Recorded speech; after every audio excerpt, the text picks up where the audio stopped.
मैं इंजीनियर सुषमा भट्ट, अध्यक्ष राष्ट्रीय ओबीसी महिला महासंघ। 3 अक्टूबर 2022 को नागपुर शहर में यशवंत स्टेडियम से 11 बजे से विराट जनमोर्चा का आयोजन समस्त जनसामान्यों के प्रश्न लेके हमने आयोजित किया है। ये जो मोर्चा है, ये मोर्चा हमारे बच्चों के भविष्य के नींव के लिए यहाँ की सामाजिक, आर्थिक, राजनीतिक, शैक्षणिक जो भी स्थिति है, वो स्थिति से आज का जो पूरे ये स्थिति से ये जब हम सारे जनसामान्य यहाँ का जो हर नागरिक है यहाँ से उभर कर नहीं आएगा, तो आगे वाले भविष्य में उनको हर जो मुसीबतें हैं उनके सामने जो खड़ी है, खाजगीकरण के माध्यम से, शिक्षा आरक्षण जो बंद कर दिए गए हैं, हमारे ओबीसी की जाति निहाय जनगणना न करके आज तक ओबीसी को न्याय, हक और उसके कॉन्स्टिट्यूशनल राइट्स नहीं मिले, तो आज के हर ओबीसी बच्चे जो है उनका भविष्य भी धोखे में है। और हर इंसान, यहाँ का हर नागरिक पूरी तरह से इसके यानी यहाँ की व्यवस्था जो है और यहाँ की जो हर नीति है, सामाजिक, आर्थिक, राजकीय और शैक्षणिक सभी नीति से वो ग्रस्त है। उससे बाहर निकलने के लिए ये जन मोर्चा का आयोजन यहाँ के जागरूक लोगों ने किया है और इसमें सारे जो बच्चों से लेकर बच्चे, युवा, बूढ़े, सारे नागरिकों ने, तमाम जो पगारदार जो है, एम्प्लॉइज़ है, सबके प्रश्न इसमें इस मोर्चा के पूरे एजेंडे में शामिल है। वो सभी लोग हम आह्वान करते हैं कि ये सारे के सारे जो भी है अपने हक और अधिकार के लिए, अपने बच्चों का भविष्य सुरक्षित करने के लिए आगे आए और इस मोर्चा में लाखों के तादाद में शामिल होंगे, ऐसा हम आह्वान करते हैं। आरक्षण हक कृति समिति और विविध संगठनों द्वारा 3 अक्टूबर 2022 को सुबह 11:30 बजे एक जन आक्रोश मोर्चे का जो आयोजन किया गया है, इस मोर्चे का जो उद्देश्य है, प्राइवेटाइजेशन जो आज सरकार ने लोगों पर थोप रखा है, एजुकेशन जो नई शिक्षा नीति है जिससे आने वाले समय में छात्रों का भविष्य खतरे में है, नौजवान जो एजुकेशन यूनिवर्सिटीज़ और बाकी जगह ले रहे हैं उन पर जो खतरा मंडरा रहा है, सरकार की गलत नीतियों के विरोध में जन आक्रोश मोर्चे को आयोजित किया गया है। इस मोर्चे से हर वो आदमी को शामिल होने के लिए ज़रूरी हो गया है जिसको लगता है कि उसका भविष्य खतरे में है। ये मोर्चा किसी पक्ष, किसी समुदाय या किसी वर्ग का ना होते हुए ये तमाम उन लोगों के हक की लड़ाई है जिनके लिए सरकार ने गड्ढे खोद के रखा है। अगर इस मोर्चे में हम आज सरकार को रोक नहीं पाए तो आने वाले नस्ल के लिए ये एक बहुत बड़ा ड्रॉबैक रहेगा। हमें इस मोर्चे में शामिल होकर इस मोर्चे को कामयाब करना है। इस मोर्चे को कामयाबी के लिए आज जो संगठन और जो यहाँ पर हमारे लोग मौजूद है, ये किसी वर्ग विशेष का ना होकर ये तमाम उन लोगों का हक की लड़ाई है जिनका भविष्य आज सरकार ने अंधेरे में डाला हुआ है। इसलिए तमाम लोगों से मेरी रिक्वेस्ट है कि वो अपना समय, अपनी ताकत इस मोर्चे में लगाए और इस मोर्चे को ज़्यादा से ज़्यादा तादाद में कामयाबी की तरफ पहुंचाए। धन्यवाद। जय भीम साथियों। और 3 अक्टूबर 2022 को जो एक बड़ा जन आंदोलन होने जा रहा है अपने नागपुर शहर में, उस जन आंदोलन की तैयारी गए 1 महीने से ज़्यादा होकर लोग कर रहे हैं। विविध संगठनों के लोग, विविध सामाजिक संगठन, महिलाओं के सामाजिक संगठन और स्टूडेंट के सामाजिक संगठन इस मोर्चा में शामिल हैं, क्योंकि ये आंदोलन किसी एक ऑर्गेनाइजेशन का नहीं, कोई एक जाति का, एक धर्म का या एक समुदाय का न होकर ये पूरे तमाम जो वंचित लोग हैं जिन्होंने इस कष्ट को सहा है, जो इस सरकार ने हमारी जनता के लिए जो खड्डे बोए हैं, वो शिक्षा के लिए है, वो रोजगार के लिए है, वो जो भ्रष्टाचार हुआ है, जो खासगीकरण हुआ है, और तमाम जो सरकारी नीतियों को बदलकर एक आम आदमी को दुख भरी ज़िंदगी जीने का एक माहौल तैयार किया गया, उसके खिलाफ वाला जो ये आंदोलन है। तो इस 3 तारीख के मोर्चे में हम सब महिलाओं की तरफ से, हम सब माँओं की तरफ से अपने बच्चों के लिए एक आह्वान महिलाओं को करते हैं और तमाम लोगों को करते हैं कि अपने बच्चे के भविष्य के लिए, अपने बच्चे के पूरे शैक्षणिक भविष्य के लिए ये मोर्चा में शामिल होकर इस मोर्चा को बड़ी पैमाने पर हम सरकार को दिखाएं कि यही हर आदमी के मन में आपके खिलाफ कितना आक्रोश है। हम आपके लिए, आपके कोई दुश्मन नहीं है, लेकिन अगर जो सरकार हमें अपने कामयाब न होने देते हैं लोगों को और उनके खिलाफ रणनीति तैयार करते, उस सरकार के खिलाफ हमारा ये आवाज़ हमें बुलंद करना है। और इस आवाज़ को बुलंद करने के लिए बड़ी पैमाने पर, बड़ी ताकत से हमें यशवंत स्टेडियम पर 3 अक्टूबर को, इस अक्टूबर महीने की 3 तारीख को हमें जमा होना है और वहाँ पर हम सब अपने बच्चों को लेकर, जो बच्चे शिक्षा से वंचित होने वाले हैं आगे जाके, जो महिलाओं के ऊपर अत्याचार हो रहे हैं लेकिन उनके ऊपर कोई कार्रवाई नहीं हो रही है, पूरे देश में एक बहुत हड़कंप मचा हुआ है इस सरकार के खिलाफ। ये अपनी आवाज़ दिखाने का एक मौका है। आप सभी से ये नम्र निवेदन है कि आप सब लोग इस मोर्चा में शामिल होकर ये आवाज़ सरकार की नहीं, सरकार के खिलाफ हम आम जनता की आवाज़ बनकर हम उनके सामने खड़े हो जाएंगे। इसके लिए आपको आना है और मैं चाहती हूँ कि आप किसी भी तरह की हिचकिचाहट न करते हुए सारे अपने तमाम काम छोड़कर इस मोर्चा में शामिल हुए। जय भीम, जय भारत। जय भीम साथियों, मैं उषा बौद्ध, राष्ट्रीय पारिवारिक धम्म संगोष्ठी की राष्ट्रीय अध्यक्ष। मैं तमाम लोगों से अपील करती हूँ, आने वाले 3 अक्टूबर को जन आक्रोश मोर्चा का आयोजन किया गया है। ओबीसी, एससी, एनटी, विजे और धार्मिक अल्पसंख्यक, जिसे हम बहुजन समाज कहते हैं, इन बहुजन समाज की जो समस्या है वो शैक्षणिक समस्या है, नई जो आर्थिक नीति है उसके खिलाफ में, नौकर भर्तियां नहीं हो रही हैं उसके खिलाफ, अपने हक और अधिकार के लिए यहाँ का किसान रो रहा है। यानी बहुजन समाज का हर तबके का जो व्यक्ति है वो आज बड़े मुश्किल से अपना जीवन यापन कर रहा है। और इसलिए यह जो सरकार की दड़पशाही चल रही है या हमारे ऊपर होने वाले अत्याचार, महिलाओं के ऊपर होने वाले अत्याचार, एक तरफ तो कहा जाता है बेटी बचाओ बेटी पढ़ाओ, लेकिन दूसरी तरफ हम देखते हैं कि जिन हम बेटियों की इज्जत लूटी जाती है उनके अस्मत को लूटने वाले लोगों का बड़ा स्वागत होता है। तो ऐसे सरकार के, ऐसे दड़पशाही सरकार के विरोध में हम सभी यानी संगठन, कोई किसी जाति विशेष का या धर्म विशेष का नहीं है, तो यह सभी भारतवासियों के लिए जो आज आने वाले भविष्य को लेके चिंतित है, तो सभी वर्ग के लोगों ने, चाहे वो गवर्नमेंट कर्मचारी हो, चाहे वो स्कूल में कॉलेज में पढ़ने वाले बच्चे हो, क्योंकि उनकी भी यानी स्कॉलरशिप की भी समस्या है। और इसलिए मैं फिर से आप सभी को आह्वान करती हूँ, ज़्यादा से ज़्यादा संख्या में अपने हक और अधिकार के लिए इस आंदोलन में आप आइए, शामिल होइए और अपनी आवाज़ बुलंद करके इस सरकार के दड़पशाही को रोक लगाइए। धन्यवाद। मैं डॉक्टर सरोजा अगलावे आप सभी को जय भीम कहती हूँ, जय संविधान कहती हूँ।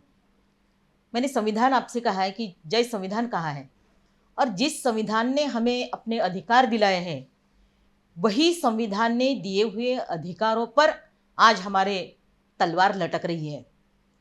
हमारे यहाँ न्यू एजुकेशन पॉलिसी लाई जा रही है और हमारे बच्चों को शिक्षा से वंचित किया जा रहा है।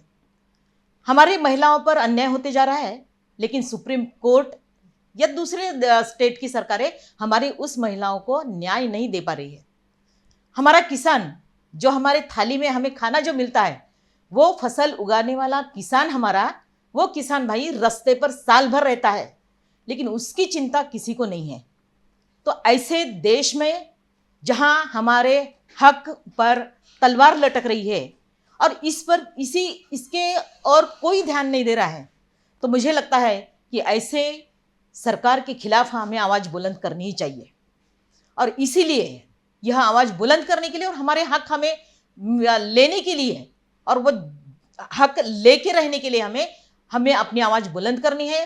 और हमें बहुजन समाज को इकट्ठा होके मुझे लगता है कि हमारी यह हक की लड़ाई हमारा स्टूडेंट लड़ेगा, हमारा किसान लड़ेगा, हमारी बहना लड़ेगी, यहाँ का कर्मचारी लड़ेगा, और यहाँ के सब जो नौकर पेशा वर्ग है वो सब मिल के यह लड़ने वाले हैं, ये आवाज़ बुलंद करने वाले हैं। और यह 3 अक्टूबर को यहाँ हमारे यशवंत स्टेडियम में दिन के 11 बजे से दिन भर हमारा ये मोर्चा रहने वाला है। धंतोली से मुझे लगता है कि संविधान चौक तक हम जाने वाले हैं। और इस मोर्चा में अगर हमारे बच्चे का भविष्य हमें सिक्योर करना है, हमारी महिलाओं को सुरक्षित करना है, सुरक्षा देनी है, हमारे किसान को हमें उसके हक दिलाने हैं, तो मुझे लगता है कि हम सभी ने रास्ते पर आने की ज़रूरत है और सरकार के विरुद्ध आवाज़ बुलंद करने की ज़रूरत है। और मुझे लगता है कि आप कोई भी उस दिन 3 अक्टूबर को कोई भी घर में नहीं रहेगा। मुझे लगता है कि सभी हम सभी उस मोर्चा में शामिल हो जाएंगे और हम दिखाएंगे कि हम पर अगर आप हमारे हक अगर आप छीनते हो तो हम क्या कर सकते हैं। और यह सब मिलके हमें करना है। और मुझे लगता है कि आप सभी जो घर में बैठे आप मुझे सुन रहे हैं, मुझे लगता है कि ये सिर्फ मेरी आवाज़ नहीं है, ये मुझे आवाज़ बुलंद नहीं करनी है, हम सबको आवाज़ बुलंद करनी है। और इस जन आक्रोश मोर्चा में हमें सभी को शामिल होना है। मैं अवनाथ पिंडा महिला क्रेडिट कोऑपरेटिव सोसाइटी की अध्यक्षा हूँ, सम्यक संकल्प संघ की मैं अध्यक्षा हूँ, दमदिना सार्वजनिक वाचनालय की मैं सदस्य हूँ, और कई संस्थाओं से मैं जुड़ी हूँ। उस संस्थाओं के लोगों को भी मैं आह्वान करना चाहती हूँ और मेरे सभी भाइयों को बहनों का आह्वान करना चाहती हूँ कि 3 अक्टूबर को घर में ना रहे और वह यशवंत स्टेडियम 11 बजे वहाँ पहुँचे और दिन भर हमें आवाज़ सरकार के खिलाफ हमारे न्याय हक के लिए हमें आवाज़ अपनी बुलंद करनी है। सभी को धन्यवाद। जय संविधान। अब हम पूरे देश का विचार ऐसा कर रहे हैं कि जिधर उधर खाजगीकरण चल रहा है। अब तक करीबन 65 से 70% बोलिए, 70% बोलिए, खाजगीकरण हो चुका है। जिस वक्त यह सत्ताधारी, अभी के सत्ताधारी सत्ता में आने के पहले यही कहते थे कि हम हर साल 2 करोड़ नौकरियां देंगे। हमारे सिलेंडर के जो तब 350-400 रुपये के आसपास सिलेंडर की कीमत थी, तब बोल रहे थे कि ये बहुत महंगा है, उसके लिए आंदोलन चल रहा था। आज 1000 के पार इन लोगों ने कर दिया है। और इतना ही नहीं, जैसे ही महाराष्ट्र शासन की सत्ता इन्होंने हटा दी और ये जब सत्ता में आए, तुरंत उन्होंने पेट्रोल के दाम 5 रुपये कम कर दिए और सिलेंडर के भाव 50 रुपये से बढ़ा दिए हैं। अब ये इनका यही चल रहा है कि सामान्य जनता को कैसे हम उद्ध्वस्त कर सकते हैं, यही इनकी पूरी राजनीति चल रही है। और जहाँ पर और या जिस राज्य में अभी जो केंद्र में जो सत्ताधारी लोग हैं, जिनकी सत्ता कोई राज्य में नहीं है, वहाँ पर ये वो सत्ता कैसी तोड़ी जाए और कैसे सभी सामान्य नागरिकों को उद्ध्वस्त कैसे करते जाए, ये इनकी पूरी एक परंपरा, नई परंपरा मैं बोलूँगा, इनके हाथों में चल रही है, ताकि कल जाके सामान्य जनता पूरी उद्ध्वस्त हो जाए। और इनका जो ये षड्यंत्र है, ये षड्यंत्र हम सभी बहुजन समाजों ने, SC, ST, VJNT, OBC, हम तो 85% है। हम आज के भी दिन में अगर पूरे 85% संपूर्ण देश के लोग अगर एक संग हो जाए तो हम कभी भी इन सत्ताधारियों को हटा सकते हैं। इनका षड्यंत्र संविधान को कैसे उद्ध्वस्त करना है आज वो संविधान को हाथ नहीं लगाते हुए देख रहे हैं, लेकिन संविधान का काम भी ये चलने नहीं दे रहे हैं। और कल चल के अगर ऐसा हो गया, संविधान को अगर ये खत्म कर दिया, तो फिर से ये लोग वर्ण व्यवस्था से लाएंगे कि क्या, ऐसा सवाल मेरे दिमाग में हमेशा से चल रहा है। इसलिए मुझे सभी बहुजन समाज को ये बहुत ही विनती है कि हम सब लोग इकट्ठा होकर संविधान की रक्षा करते हुए हमने साथ में चलना चाहिए। इतनी ही मैं आज सभी को विनती करूंगा। धन्यवाद।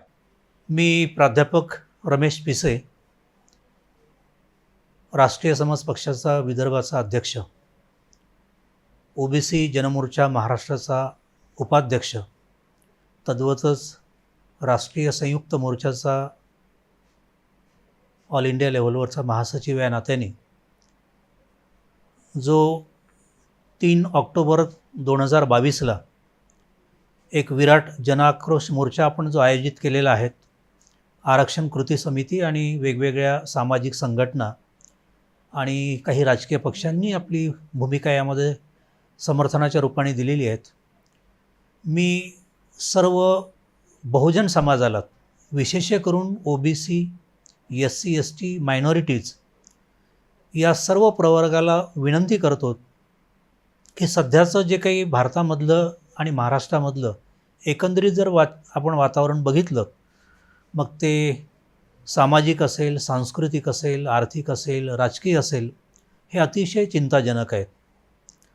आणि मला असं वाटतं की याला केवळ सत्ताधारी आणि विरोधक, मग ते केंद्रातले असो किंवा राज्यातले असो, ते जेवढे जिम्मेदार आहेत तेवढाच जिम्मेदार आमचा जो बहुजन वर्ग जो सायलेंट आहेत, त्यांचा सायलेन्स अतिशय घातक आहेत.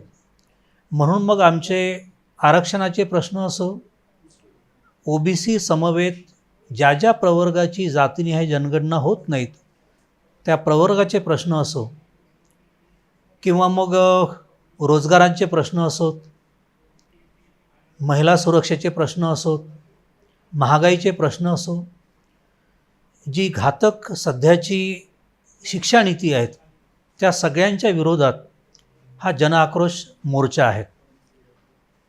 हा धंतोली इथून निघेल आणि त्याचा समारोप हा संविधान चौकामध्ये होईल.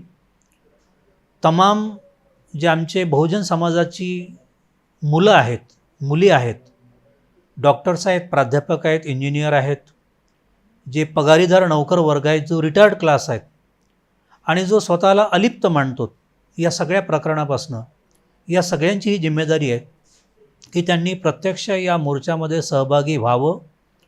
आपल्या परिवारासोबत आणि विशेष करून त्यांची जी तरुणीताठी जी मुलं आहेत, मुली आहेत, जे उद्याचं भविष्यात, या सगळ्यांनी या मोर्चामध्ये सहभागी होऊन आपल्या स्वतःच्या हक्काची लढाई आपण स्वतः लढली पाहिजेत. याशिवाय दुसरं देशभक्तीचं कार्य होऊ शकत नाहीत. आणि बाबासाहेब आंबेडकरांना जो अभिप्रेत असलेला जो समतामूलक समाज आहेत, ज्याची नीव त्यांनी संविधानामध्ये दिलीत, ती जर आपल्याला जर सुरक्षित ठेवायची असेल तर केवळ राजकारणी लोकांना नावबोटं ठेवण्यापेक्षा इथला जो जागरूक मतदार वर्ग आहेत त्यांनी आपली कूस बदलणं अत्यंत गरजेचं आहे. म्हणून आपण सर्व बहुजन समाजातल्या किंबहुना सर्वजन समाजातल्या लोकांनी या मोर्चामध्ये सहभागी व्हावं आणि आपल्या हक्कासाठी आपण एकत्रित यावं असं मी आवाहन करतो. धन्यवाद. मी सगळ्यांना आव्हान करू इच्छितो की 2022 3 ऑक्टोंबरला यशवंत स्टेडियममधून जे मोर्चा निघणार आहे त्या मोर्चामध्ये युवकांनी, बेरोजगारांनी, आता जे शिक्षण घेत आहेत त्या सगळ्या विद्यार्थ्यांनी आणि सगळ्या नागरिकांनी जास्तीत जास्त संख्येमध्ये सामील होऊन आपली ताकद दाखवून देणे जरुरी आहे. कारण या शासनाच्या ज्या दडपशाही धोरणामुळे आजच्या सर्वसामान्य नागरिक हा हतबल झालेला आहे.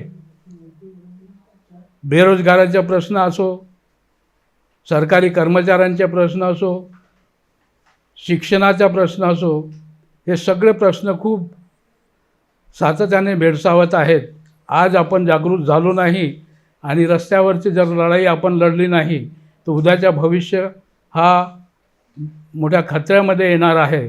म्हणून माझं आव्हान आहे पुन्हा पुन्हा सर्वसामान्य नागरिकांना की त्यांनी या 3 ऑक्टोंबरच्या मोर्चामध्ये जास्तीत जास्त संख्येने सामील होऊन हा मोर्चा सरकारच्या दडपशाही धोरणाविरोधात आपल्याला काढायचा आहे. सगळ्यांना विनंती पूर्ण करतो की या मोर्चा सक्सेस करण्याकरता आपण घरातून निघावे आणि मोर्चामध्ये सामील व्हावे. धन्यवाद. जय भीम सर्व मित्रांनो. आरक्षण हक्क कृती समितीद्वारे दिनांक 3 ऑक्टोंबर रोजी 11:30 वाजता यशवंत स्टेडियम येथून मोर्चा काढण्यात येत आहे. या मोर्चात महाराष्ट्रातील वेगवेगळ्या संघटनांनी भाग घेतलेला आहे. यात OBC, ST, NT, विजय या सर्व धर्मातील संघटनांनी यात भाग घेतलेला असून हा फक्त कर्मचाऱ्यांचाच मोर्चा नाही आहे, कर्मचाऱ्यांच्या हक्कांचाच मोर्चा नाही आहे, तर याच्यात आरक्षण, खाजगीकरण, जे शासनामार्फत खाजगीकरण होत आहे त्याच्यामुळे बॅकवर्ड क्लासच्या लोकांना आरक्षणाद्वारे मिळणाऱ्या नोकऱ्यांवर सुद्धा प्रश्नचिन्ह झालेला आहे. त्याच्यामुळे आम्ही हा खाजगीकरणाचा मुद्दा घेतलेला आहे. तसेच विद्यार्थ्यांना शिष्यवृत्ती योग्यरित्या आणि योग्य प्रमाणात मिळावा हा सुद्धा मुद्दा आम्ही आमच्या आरक्षण मोर्चात घेतलेला आहे. आणि शासनाने नवीन शिक्षण प्रणाली आता प्रोड्यूस केलेली आहे. ती कशा प्रकारे आपल्या गोरगरिबांना घातक ठरेल याचासुद्धा आरक्षण कृती समितीमार्फत विचार विनिमय करण्यात आलेला आहे आणि म्हणून त्याचाही विरोध आरक्षण हक्क कृती समितीमार्फत करण्यात येत आहे. करिता माझी सर्वांना विनंती आहे की आपण जागृत होऊन या मोर्चात सामील व्हावं. कारण हा मोर्चा फक्त आरक्षणापुरती मर्यादित नसून किंवा कर्मचाऱ्यांपुरती मर्यादित नसून यानंतर तुमच्या प्रत्येकांच्या घरात ज्या प्रश्नांनी धुमाकूळ घालणार आहेत, जे काही प्रश्न आहेत, खाजगीकरण झालं, शिष्यवृत्ती झालं, जर हे तुम्हाला वेळेवर मिळाले नाही तर तुमचे उद्याची पिढी योग्यरित्या शिक्षण घेऊ शकणार नाही याचाही तुम्ही विचार करायला हवा. म्हणून तुम्ही जास्तीत जास्त संख्येने या मोर्चात सामील व्हावे ही विनंती. जय भीम, जय भारत.